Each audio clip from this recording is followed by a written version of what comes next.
This bike ride has long steep inclines and sheer, steep descents on narrow gravel paths, with drop-offs that plunge down towards the lake.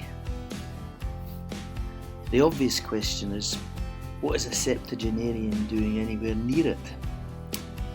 The answer is because it's there and because the scenery is remarkable, and the severity of the challenge isn't obvious until you're too committed to it to do anything about it.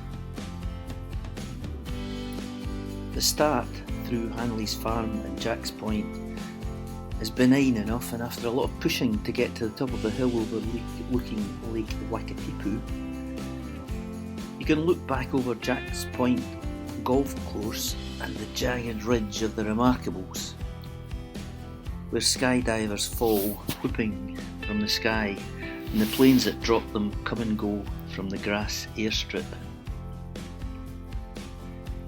It's now that things get a bit gnarly when the narrow, twisty, gravel path drops down steeply for quite a way, before climbing equally steeply back up. Without a battery and not wanting to strain my dicky ticker, this involves a lot of pushing.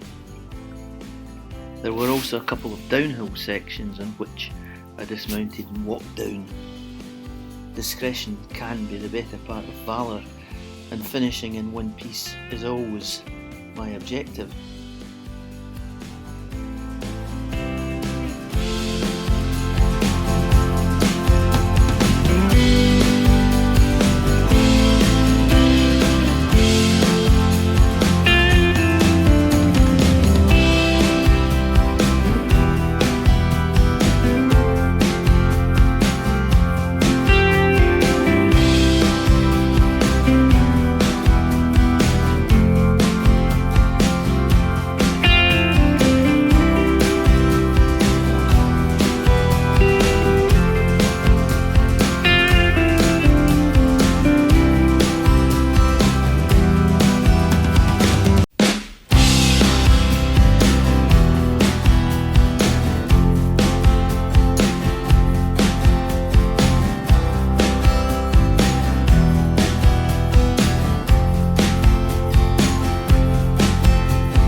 The worst is over when you reach Jardine Park at Kelvin Heights, and from here the track back to Kawarau Falls is much wider and less hilly than the section out of Jack's Point.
At Kawarau Falls, you have to take the State Highway 6 and commit yourself to the tender mercies of the rush hour traffic.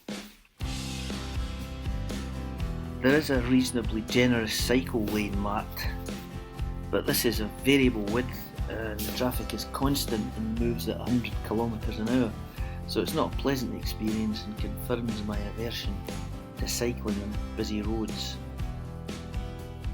Possums seem to have very little road sense, and you have to dodge round those that didn't make it. Eventually you turn gratefully back into the safety of Hanley's farm and home. Although this ride is only about 20 kilometres or a measly 12 miles, it took me about 3 hours with lots of photo stops and uphill pushing.